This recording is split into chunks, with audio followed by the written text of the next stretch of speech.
Hallo, jeg er Norwegian, og i dagens episode skal vi spille mer The Stanley Parabol.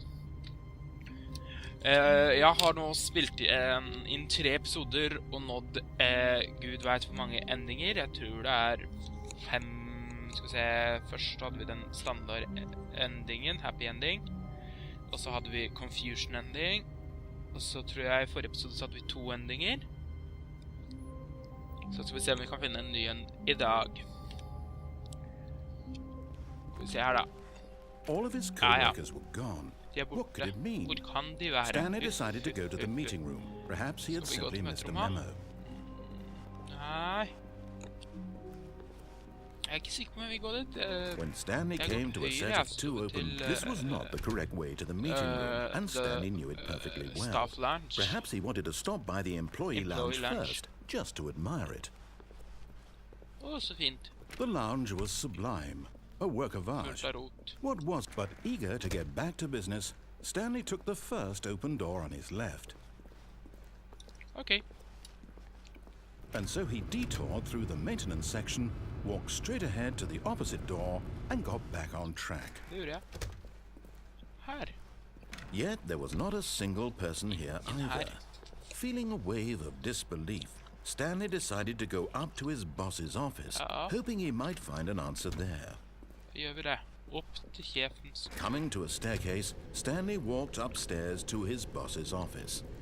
Opp til sjefens kontor.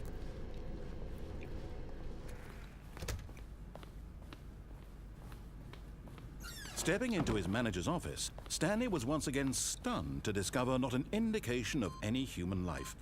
Shocked, unraveled, Stanley was in such a rush to get through the story as quickly as possible, he didn't even have a single minute to just let the narrator talk.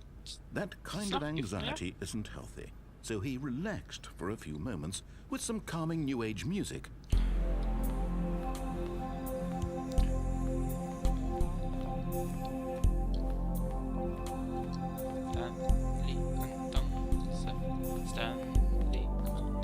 Feeling soothed and rejuvenated, Stanley calmly walked forward into the opened passageway.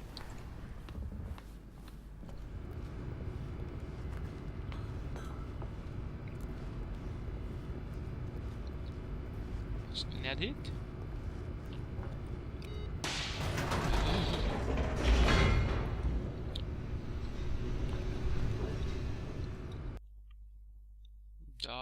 Da foreløpig så har jeg ikke sett noe sånn. Kan i hvert fall ikke huske å ha sett noen stor forandring på denne og første gang jeg gjorde det. Bortsett fra at jeg gikk en litt annen vei. Så gjenstår det å se hva som skjer da. Descending deeper into the building, Stanley realized he felt a bit peculiar. It was a stirring of emotion in his chest, as though he felt more free to think for himself. To question the nature of his job. Why did he feel this now, when for years it had never occurred to him? This question would not go unanswered for long.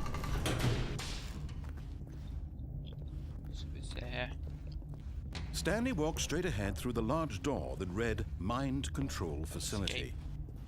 Although this passageway had the word escape written on it, the truth was that at the end of this hall, Stanley would meet his violent death.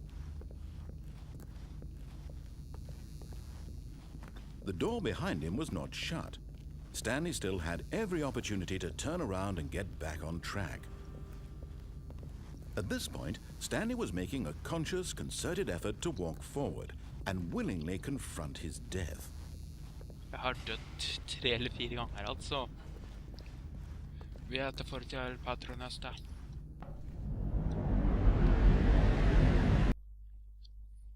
Så ser vi heller hvor dette går.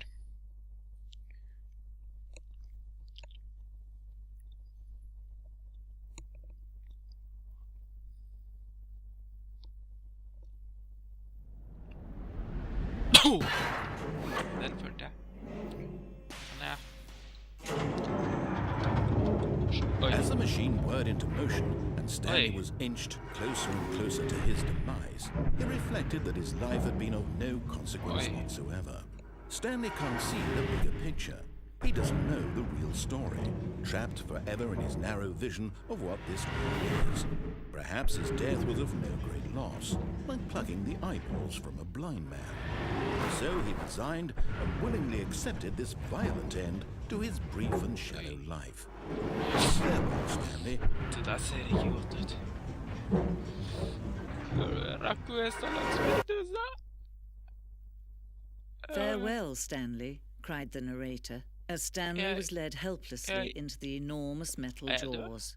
In a single visceral instant, Stanley was obliterated as the machine crushed every bone in his body, killing him instantly. Er jeg død nå? The Stanley parabol. And yet it would be just a few minutes before Stanley would restart the game, back in his office, as alive as ever. What exactly did the narrator think he was going to accomplish? When every path you can walk has been created for you long in advance, death becomes meaningless, making life the same. Do you see now? Do you see that Stanley was already dead from the moment he hit start? Ja, her jo kontoret til Stanley. Så det det åpne landskapet, så går du ned her, så ja, da kommer du hit. Kult. Wow, kult. Han skrudde meg. Så kult.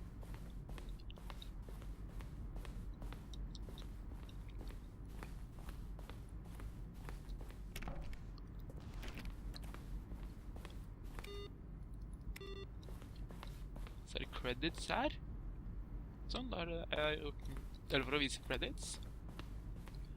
Så vi ser her da, om vi kan finne ut hvor vi går herfra. Da ser vi ut som et museum eller noe sånt.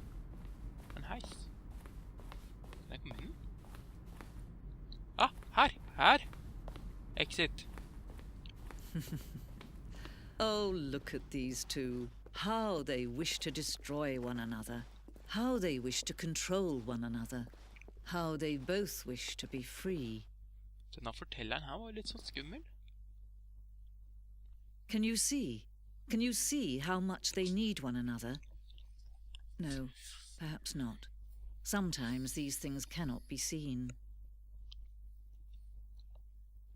But listen to me. You can still save these two. You can stop the program before they both fail. Push escape and press quit. There's no other way to beat this game. As long as you move forward, you'll be walking someone else's path. Stop now and it'll be your only true choice. Whatever you do, choose it. Don't let time choose for you. Don't let time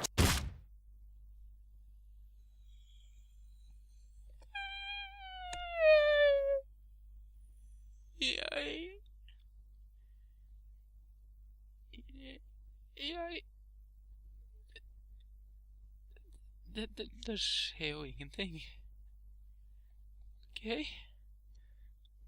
Ok. Hva nå? Skal vi se her da. Virkelig bare eneste veien ut å bruke escape? Da får jeg gjøre det da. Start, spille på nytt.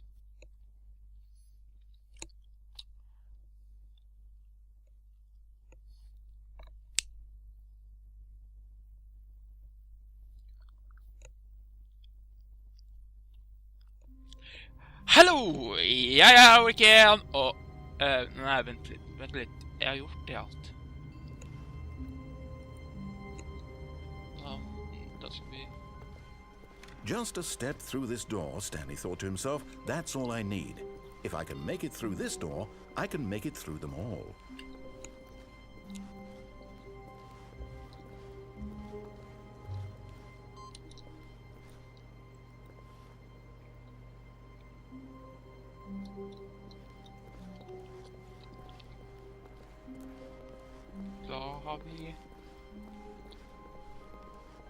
When Stanley came to a set of two open doors, he entered the door. This was not the correct way to the meeting room, and Stanley knew it perfectly well. Perhaps he wanted to stop by the employee lounge first, just to Ja. admire it. Skal jo gjennom der. Standing now in this incredible room, Stanley for the first, but eager to get back to business, Stanley took the first open door on his left. Hvilken dør? Jeg ser ikke noen dør, jeg. Høyre. Stanley was so bad at following directions, it's incredible he wasn't fired years ago. Så her. Look, Stanley, I think perhaps we've gotten off on the wrong foot here. I'm not your enemy, really, I'm not. I realize that investing your trust in someone else can be difficult, but the fact is that the story has been about nothing but you all this time. There's someone you've been neglecting, Stanley. Someone you've forgotten about. Please, Mamma? stop trying to make every decision by yourself. Now, I'm not asking for me, I'm asking for her. Med hender. This is it, Stanley. Your chance to redeem yourself. To put your work aside. To let her back into your life. She's been waiting. Hvem er hender? Jeg vet ikke hva han snakker om nå. Det er jo kult.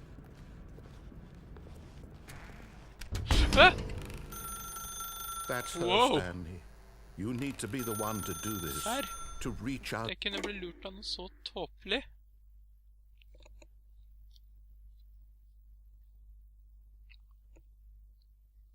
Oh, Stanley, is that you? Hold on, sweetie. Sorry to keep you waiting. I'm just pulling the bread out of the oven. All right. Okay, there we go.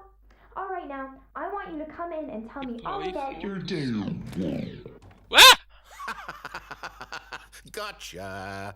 Oh, come on. Did you actually think you had a loving wife who'd want to commit their life to you? I'm trying to make a point here, Stanley. I'm trying to get you to see something. Come inside. Let me show you what's really going on here. Den veien. Sorry, but you're in my story now. Så er det så godest den der fortelleren her. This is a very sad story about the death of a man named Ah! Stanley. Drep meg.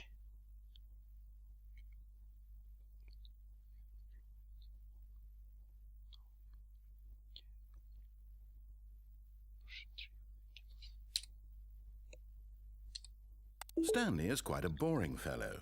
He has a job that demands nothing of him, and every button that he pushes is a reminder of the inconsequential nature of his existence.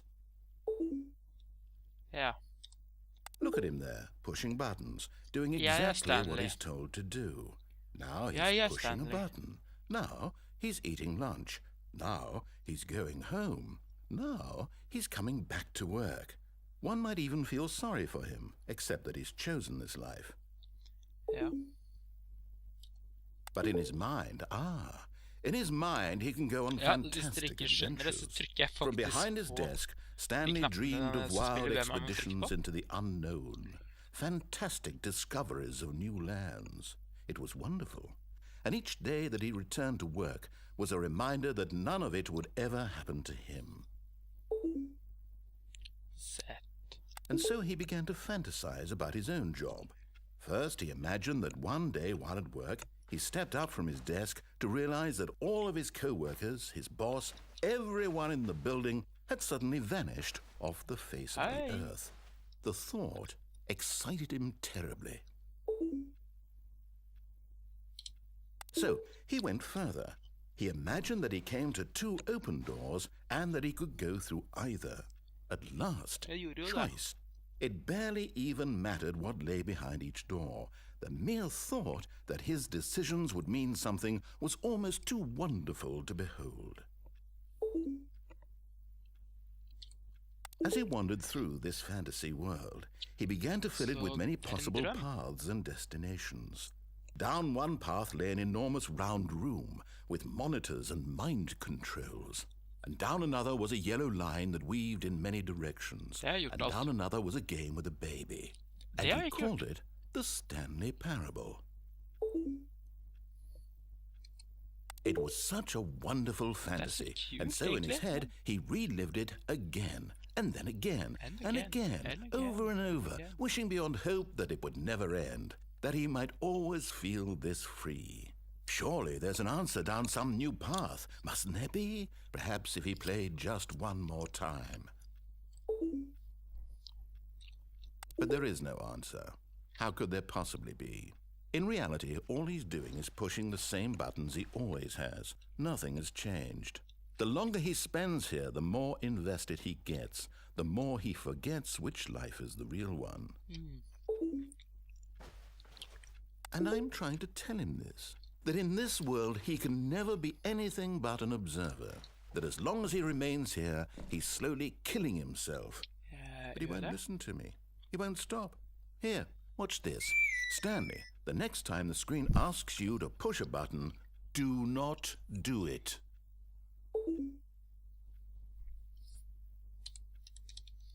Push alle andre knapper. 1. You see? Jeg gjorde det. Can he just not hear me? How can I tell him in a way that he'll understand that every second he remains here, he's electing to kill himself? How can I get him to see what I see? How can I make him look at himself? 1001, 1002, 1003, 1004, 1005, 1006, 1007, 1008, 1009, 1010. Det skjer ingenting.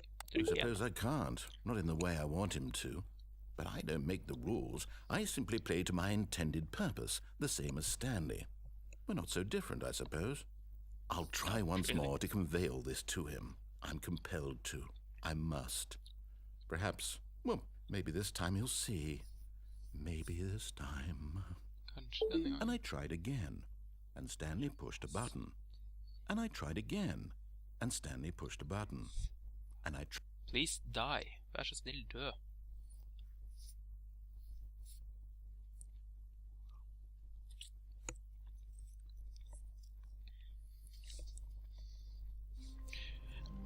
Ja, dette har vært The Stanley Parable. Jeg fortsatt Alrik 1.